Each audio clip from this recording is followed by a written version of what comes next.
Hello everyone and welcome to this Privacy Espresso episode.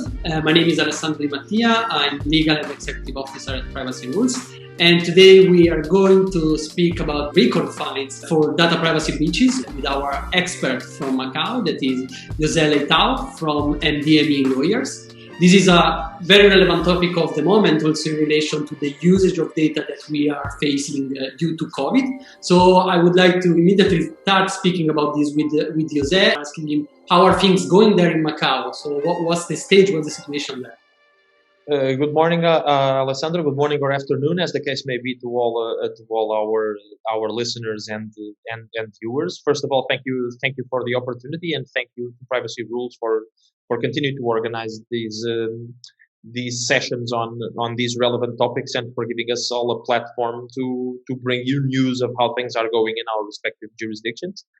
I would like to dive directly on the espresso topic that brings me here today, which is the record number of fines that have been applied, record in both number and in amount in Macau. I'm sure that everyone who is watching this is keenly aware that because of the pandemic situation, remote engagement of customers has gained a particular relevance in a company's commercial activity. With the inability of having physical and bricks and mortar venues open to the public, e-commerce has taken a huge leap over the past year and 3 months, and it's all leveraged heavily on data and on usage of data. So it was not surprising to see a lot of companies trying to take advantage of their customer databases to engage customers by email, by telephone, to try to generate business that way. This in Macau legally does not have necessarily to be an issue, but there are rules. There are rules particularly regarding commercial usage and particularly regarding telemarketing. And what we saw during the last year was that perhaps some companies did put a premium on the usage of personal data, but did not put a premium on how they could use it.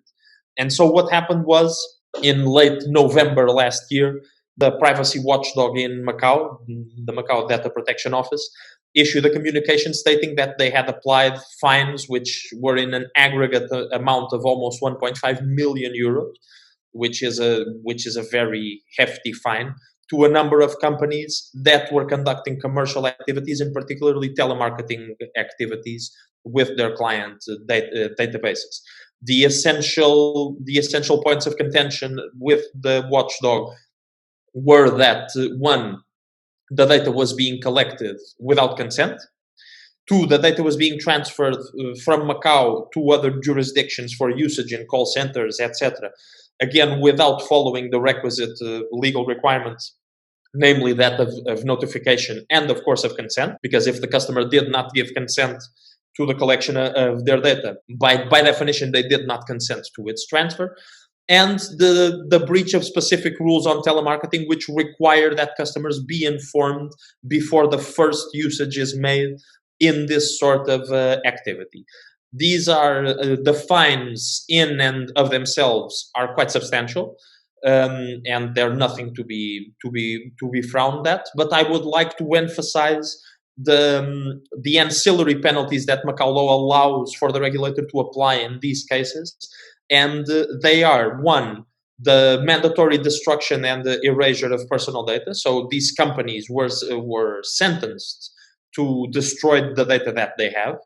And I need not explain to our viewers here the enormous impact that this has in a company's commercial strategy, and even in its assets.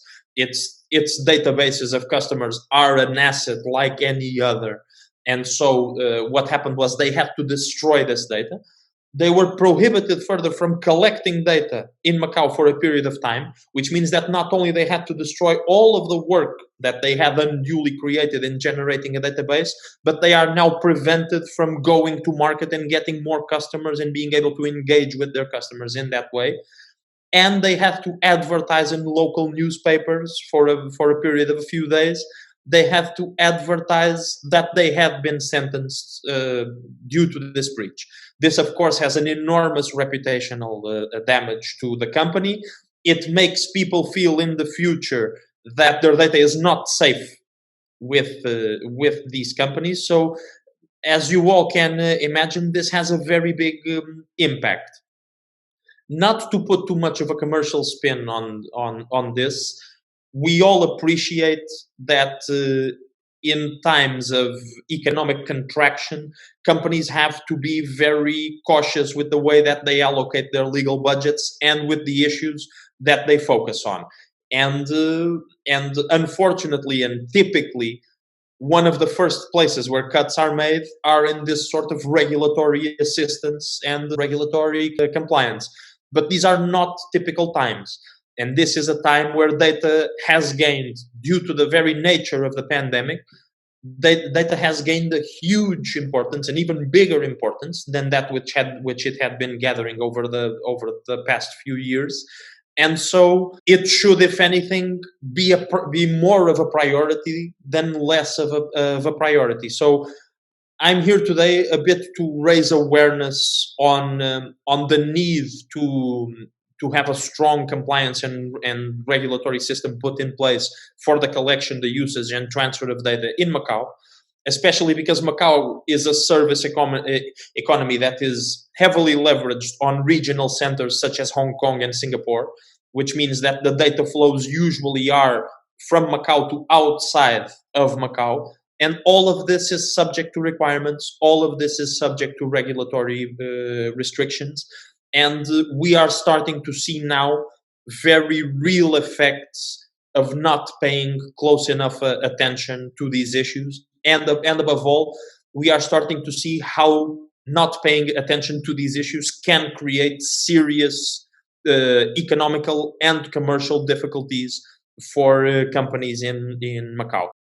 Perfect, José. Thank you very much for your brief explanation on what's happening there. And speaking about questions, which are your tips? What could have been done, differently from companies, or what they should do now if they know that they are not compliant? How should they act in Macau in this moment? Well, that's a question that is twofold, and I think on the preventive side, I think it's key to have a very strong and jurisdiction-specific terms and conditions and policies.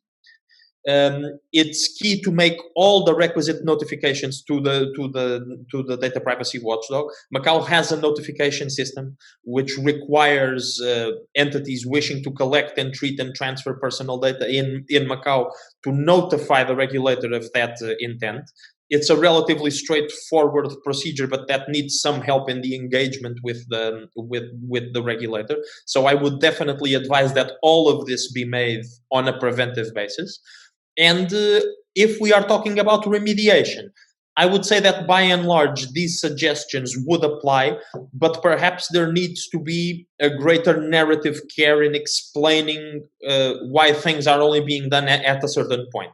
It doesn't necessarily have to be an issue. The regulator's main interest is that the law is complied with, and is that the data treatments are duly notified.